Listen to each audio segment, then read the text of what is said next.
ንባባችሁ ወይም ጥናታችሁ ከላይ ላዘጋጃችሁ ጥያቄ መልስ መስጠት በሚያስችል ደረጃ ይሁን። ሌላው ስታነቡ በቁልፍ ሀሳቦች ወይም ኪ ፖይንቶች ላይ ብቻ ማስመር ወይም ሃይላይት ማድረግ። አልበርት አይንስታይን ሲጠቀምበት የነበረውን የአጠናን ዘዴ በስተመጨረሻ በተመራማሪዎች ተደረሰበት። እመኑኝ፣ በጥናታችሁ እነዚህን ዘዴዎች በጥንቃቄ የምትተገብሩ ከሆነ የማለፍ አለማለፍ ጉዳይ እንደ ኢሹ ማንሳት ይቀርና ስለ መስቀል ማሰብ የምትጀምሩበት ጊዜ ሩቅ አይደለም።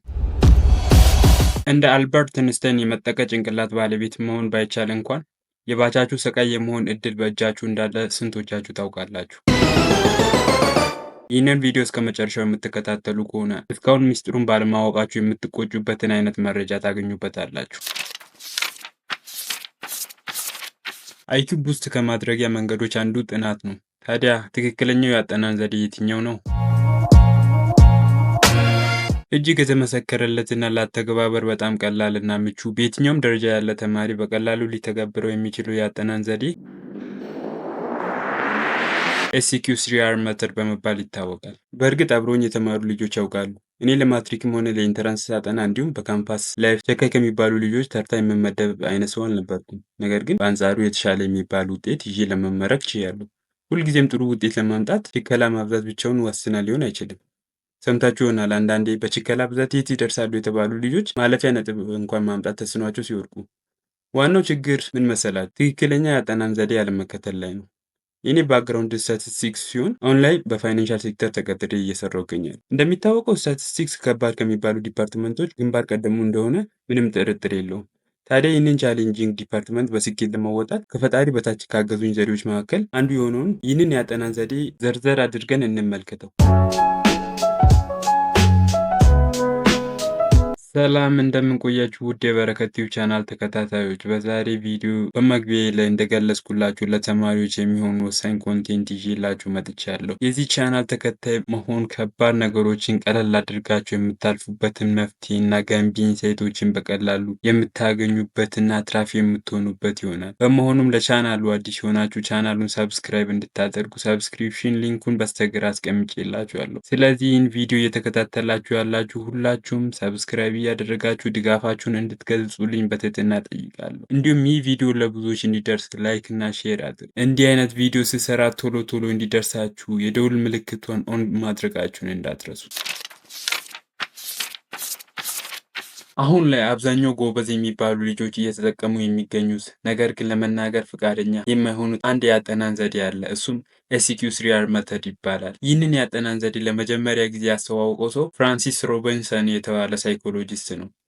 ይህ የአጠናን ዘዴ አብዛኞቻችን በዘልማድ ከምናደርገው የጥናት ስልት ለየት የሚያደርጉ ባህሪያት መካከል አንደኛው የጊዜ እጥረት ሲኖር፣ ማለትም ለፈተና በጣም የተጣበበ ስኬጁል ሲኖር፣ እንዲሁም ብዙ ፖርሽኖችን በፍጥነት ከቨር የማድረግ ግዴታ ሲሆንብን በአንድ ጊዜ ጥናት ለረጅም ጊዜ ትውስታ እንዲሁም ብዙ አቅማችንን ሳንጨርስ ጥሩ ውጤት ለማምጣት ከሚረዱ ቴክኒኮች መካከል አንዱ ነው። ተለምዷዊ የጥናት ስልት በሁለት ነገሮች ላይ ብቻ የተንጠለጠለ ሲሆን እነሱም ማንበብና ሪቫይዝ ማድረግ ናቸው። አልፎ አልፎ ጥያቄ መስራት እንዳለ ሆኖ ማለት ነው። በዚህኛው መንገድ ውጤታማ መሆን አይቻልም የሚል ድምዳሜ ባይኖርም፣ ነገር ግን በዚህኛው መንገድ ስኬታማ ለመሆን እጅግ በጣም መልፋትን ይጠይቃል። አሁን ላይ ደግሞ የሚፈለገው ቀለል ባለ መንገድ ውጤታማ መሆን እስከሆነ ድረስ ለመተግበር ቀላል እና ውጤታማነቱ በተግባር የተረጋገጠውን SQ3R ሜተድ የአጠናን ስልት የተሻለ አማራጭ ሆኖ እናገኘዋለን። SQ3R ሜተድ ሳይንቲፊክ መጠሪያ ሲሆን ስያሜውም የአምስት ቃላት የመጀመሪያ ፊደላት ጥምረት ነው።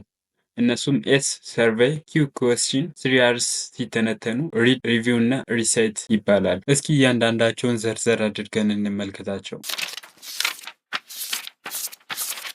የመጀመሪያው S ሰርቬይ የሚለውን የሚወክል ሲሆን መቃኘት ወይም ጥናት ከመጀመር በፊት የምናጠነውን ጽሑፍ አጠቃላይ ሀሳቡን ቅኝት ማድረግ እንዳለብን የሚያስገነዝብ ነው። ከምታጠነው ጽሑፍ ወይም ሀሳብ ጋራ የመጀመሪያ ትውውቅ የምታደርግበት፣ ለምሳሌ አንድ ከዚህ በፊት ተገናኝተህ የማታውቀውን ሰው ለመጀመሪያ ጊዜ ስትገናኝ ቀጥታ ወደ ጭውውት ከመግባት በፊት ትውውቅ እንደምታደርገው ሁሉ የጽሑፉን አጠቃላይ መንፈስ የምትቃኝበት እና ትኩረት ማድረግ ያለብን አንኳር ሀሳቦች የምትለይበት እንዲሁም የጥናቱን ዓላማና ግብ የምታስቀምጥበት ክፍል ነው። ይህንን ክፍል አንድ ሹፌር ጠዋት መኪናውን አስነስቶ ከቤቱ ከመውጣቱ በፊት እንደሚያደርገው የመኪናው አጠቃላይ ቅኝት እና የጥንቃቄ እርምጃ ልናየው እንችላለን። ለምሳሌ ሹፌሩ የመኪናውን ጎማዎች፣ የፍሬን እና የፍሪሲዮን ዘይቶች አጠቃላይ አጠቃላይ ሴንሲቲቭ የሆኑ ፓርቶችን ቅኝት ያደርጋል። ይህንን ማድረጉ ለመኪናው የጉዞ ፍጥነት ምንም የሚጨምረው ፋይዳ ላይኖረው ይችል ይሆናል። ነገር ግን ለመኪናው ጤናማና ከአደጋ ለነጻ ጉዞ ትልቅ የሆነ የራሱ አስተዋጽኦ ይኖረዋል። በተመሳሳይ የምታጠናውን ጽሑፍ የመጀመሪያ አጠቃላይ ቅኝት ለንባብ ፍጥነት ያን ያክል የጎላ አስተዋጽኦ ባይኖረውም እንኳን አእምሮ ለሚገጥመው ነገር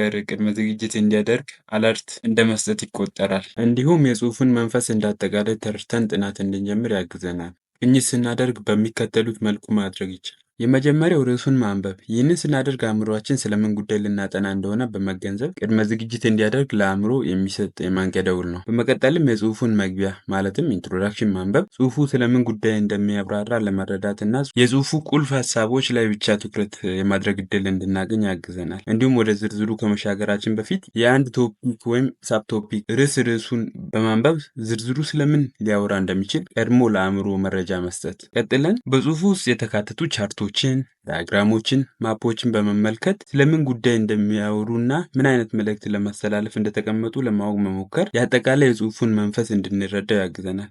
በስተመጨረሻ ለጥናታችን ደጋፊ ሊሆኑ የሚችሉ ነገሮች በፍጥነት መቃኘት፣ ለምሳሌ ቦልድ ፌስ እና ኢታሊክ የተጻፉ ጽሑፎች ለማየት መሞከር። ምክንያቱም አብዛኛው ጊዜ ትኩረት እንዲሰጣቸው የሚፈለጉ ጉዳዮች በዚህ መልኩ በቦልድ ፌስ ወይም በኢታሊክ ለየት ባለ ሁኔታ እንዲጻፉ ይደረጋሉ። እንዲሁም ኢንድ ቻፕተር ኮሽኖችን በገረፍታ ለማየት መሞከር ምን ጉዳዮች ላይ ትኩረት ማድረግ እንዳለብንና ማስታወስ የሚገቡን ነገሮች እንድንለይ ያግዘናል። ስለዚህ ከአጠቃላይ ሀሳቡ ሁለት ቴካዊዎችን መያዝ ትችላላችሁ። አንደኛው ኮርስ ማቴሪያል አንድ ጊዜ ገረፍ በማድረግ ቶፒኮችን እና ሳብ ቶፒኮችን፣ ኪ ፖይንቶችን እንዲሁም ደግሞ ሰመሪዎችን አንዴ በዳሰሳ መልኩ ለማየት መሞከር የሚለውን መያዝ ትችላላችሁ። ሁለተኛው ደግሞ ጥናታችሁ ነፍስ እንዲዘራ የምታነቡትን ጽሑፍ አወቃቀር እና ፍሰት ለመረዳት መሞከር የሚሉት ሁለት ፖይንቶችን እንደ ቴካዌ መያዝ ትችላላችሁ።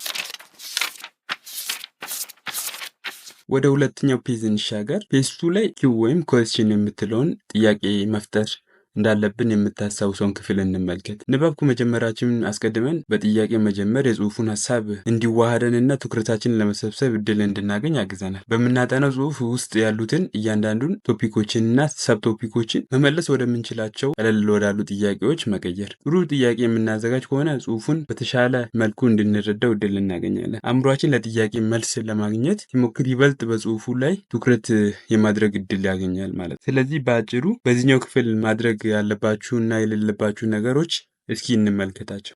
ማድረግ የሚገባችሁ ነገሮች አስቀድመን ስንመለከት ቶፒክ እና ሰብ ቶፒኮችን ወደ ጥያቄ ቀይሩ ሲባል፣ ለምሳሌ የምታጠኑት ርዕስ ስለ ኬዝ ኦፍ ኢንፍሌሽን ከሆነ ወደ ጥያቄ ስትቀይሩት ዋት አር ዘ ኬዝ ኦፍ ኢንፍሌሽን በማለት መቀየር ትችላላችሁ። ሌላው ደግሞ ከዚህ ርዕስ ውስጥ ምን መረዳትና ማወቅ አለብኝ ብላችሁ ራሳችሁን መጠየቅ ይኖርባችኋል። እነዚህን ሁለት ነገሮች ትኩረት አድርጋችሁ የምተገብሩ ከሆነ የተሻለ ነገር ታገኙበታላችሁ። ሌላው ደግሞ ማድረግ ከሌለባችሁ ነገሮች ሁለት ነገሮችን ልጥቀስላችሁ። የመጀመሪያው መቼም ቢሆን ያለ ዓላማ አለማንበብ። ያለ አንዳች ዓላማ ማንበብ ጊዜን እንደማቃጠል ይቆጠራል። ስለዚህ ቢያንስ በትንሹ አንድ ዓላማ ለመያዝ ጥያቄ መፍጠር የግዴታ ነው። ይህንን ጥያቄ ለመመለስ ስትሉ አእምሯችሁ በጣም በይበልጥ ጽሑፉ ላይ ኢንጌጅ እንዲያደርግ ያግዛል ማለት ነው። ሌላው ገና ጥናት ከመጀመራችሁ በፊት ትልቅ ነገር ለማሳካት አትጓጉ። ሁሌም ቢሆን ነገሮች በጊዜ ሂደት ስለሚመጡ አእምሯችሁን ለንባብና ለንባብ ክፍት ማድረግ ብቻ ወሳኝ ነገር ነው። አሁን ደግሞ ወደ ፔጅ 3 እንሻገር። ፔጅ 3 ስለማንበብ ያወራል። ከላይ በፈጠርናቸው ጥያቄዎች እየተመራን እያንዳንዱ ክፍል ለየብቻ ማንበብ። በማንበብ ሂደት ውስጥ ሌላ ተጨማሪ ጥያቄዎችን እየፈጠርን አጠቃላይ የጽሑፉን ሀሳብ ለመረዳት መሞከር ያጠናነውን ነገር ወደ ረጅም ጊዜ ትውስታ ወይም ሎንግ ተርም ሚሞሪ እንዲሻገር እድል እንዲኖረው ያግዛል። ስለዚህ በዚህ ሂደት ውስጥ ማድረግ ካለብንና ከሌለብን ነገሮች እስኪ ትንሽ የተወሰኑትን እናውራ። በጥናት ወይም በንባብ ወቅት መተግበር የሚገባቸውን ብዙ ነገሮች ቢኖሩም እኔ የተወሰኑ አንድ ሶስቶችን እኛም በጣም ይጠቅማሉ ብዬ ያሰብኳቸውን ልንገራችሁ። የመጀመሪያው ንባባችሁ ወይም ጥናታችሁ ከላይ ላዘጋጃችሁ ጥያቄ መልስ መስጠት በሚያስችል ደረጃ ይሁን። ስለዚህ ትኩረታችሁንና ፍላጎታችሁን በዚህ አንጻር መቃኘት ይኖርባችኋል ማለት ነው። ሌላው ስታነቡ በቁልፍ ሀሳቦች ወይም ኪ ፖይንቶች ላይ ብቻ ማስመር ወይም ሃይላይት ማድረግ ይኖርባችኋል። እንደዚህ ማድረግ በክለሳ ወቅት እንዳትቸገሩና የፈጠነ ክለሳ እንድታደርጉ ይረዳችኋል። ሶስተኛው ስታነቡ ሌላው ማድረግ ያለባችሁ ጉዳይ በየ25 ደቂቃው እረፍት መውሰድ ይኖርባችኋል። አእምሮ አርፎ ሲመለስና በዛው ሲቀጥል ያለው በጣም የተለየ የአያያዝ ብቃት ስላለው እረፍት ማድረግ ወሳኝ ጉዳይ ነው። ሌላው ደግሞ ማድረግ ከሌለባችሁ ነገሮች በጣም አንገብጋቢ የሆኑ ሁለት ጉዳዮችን ብቻ ልዳስስ። የመጀመሪያው ስታጠኑ ትኩረታችሁን ሊበትን የሚችል ሌላ ተጨማሪ ተግባር መፈጸም የለባችሁም፣ ወይም ተጨማሪ ስራ ጥናት ጋር አያይዛችሁ መተግበር የለባችሁ። ምክንያቱም ትኩረታችሁ ከተበተነ የመያዝ አቅማችሁ በዛው ልክ እየወረደ ይሄዳል። ስለዚህ አንድ ጉዳይ ላይ ብቻ ትኩረት ለማድረግ ጥናታችሁን ከጨረሳችሁ በኋላ ወደ ሌላው ስራ ስለምትመለሱ ጥናታችሁ ላይ ብቻ ፎከስ በማድረግ ማጥናት ይኖርባችኋል። ወደ ሁለተኛው አንገብጋቢ ጉዳይ ስንመጣ ብዙዎች ሚስዩዝ እያደረጉ ያሉት ሃይላይት ያደረጉ ወይም ኪ ፖይንቶች ላይ ማስመር ላይ በጣም ችግር ይታያል። አብዛኛው ሰው ያገኘው ፖይንት ላይ ሁሉ እያሰመረ ያልፋል። ይህ በጣም በሪቪዥን ወቅት የትኛውን ወስዳችሁ የትኛውን መጣል እንዳለባችሁ ግራ እስከሚገባችሁ ድረስ በጣም የማስቸገር እድል ስላለው ከላይ እንደነገርኳችሁ ኦንሊ ኪ ፖይንቶች ላይ ብቻ የማስመር ልምድ ማካበት ይኖርባችኋል ማለት ነው። በመቀጠልም ወደ ፔዝ 4 ወይም አራተኛው ፔዝ እንሻገር። አራተኛው ፔዝ ሪሳይቴሽን ወይም ማረጋገጥ የሚለውን የሚያመለክት ፔዝ ነው። እያንዳንዷን ክፍል ካነበባችሁ በኋላ ጥናታችሁን ገታ በማድረግ ለጥያቄዎች መልስ መስጠት እንደሚችሉ ማረጋገጥ ይኖርባችኋል። ስለዚህ እዚህ ጋር የማስታወስ አቅማችሁ እየተፈተሸ ይሄዳል ማለት ነው። ጥያቄዎችን መመለስ ካልቻላችሁ ወደ ቀጣይ ክፍል ፈጽሞ እንዳትሻገሩ። በአንጻሩ ወደኋላ በመመለስ አንድ በአንድ ጥያቄዎችን መመለስ እስከሚችሉ ድረስ የንባብ ፔዙን ወይም ፔዝ 3ን ደግማችሁ ማከናወን ይኖርባችኋል ማለት ነው። ወደ መጨረሻው ፔዝ ስንሻገር ፔዝ 5 ነው። በዚህ ክፍል ሪቪው ማድረግን ይመለከታል።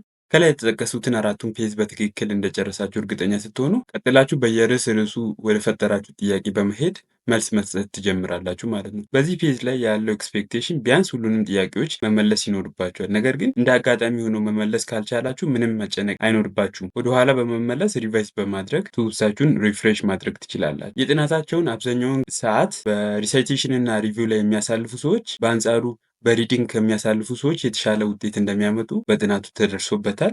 ስለዚህ እናንተም ይህንን መተግበር ይኖርባችኋል ማለት ነው። ለዛሬ በዚህ ቀን ይህንን ቪዲዮ ከወደዳችሁና በተመሳሳይ ኮንቴንት ወደፊት እንድሰራ የምትፈልጉ ከሆነ ኮሜንት ቦክስ ላይ ጻፉልኝ። እንዲሁም እኔ በይበልጥ ተዘጋጅቼ ከዚህ የበለጠ ቪዲዮዎችን ለመስራት ሞክራለሁ። ይህንን ቪዲዮ ከወደዳችሁ ላይክ እና ሼር እንድታደርጉ እንዲሁም ለቻናሉ አዲስ ከሆናችሁ ቻናሉን ሰብስክራይብ እንድታደርጉ በትህትና ጠይቃለሁ።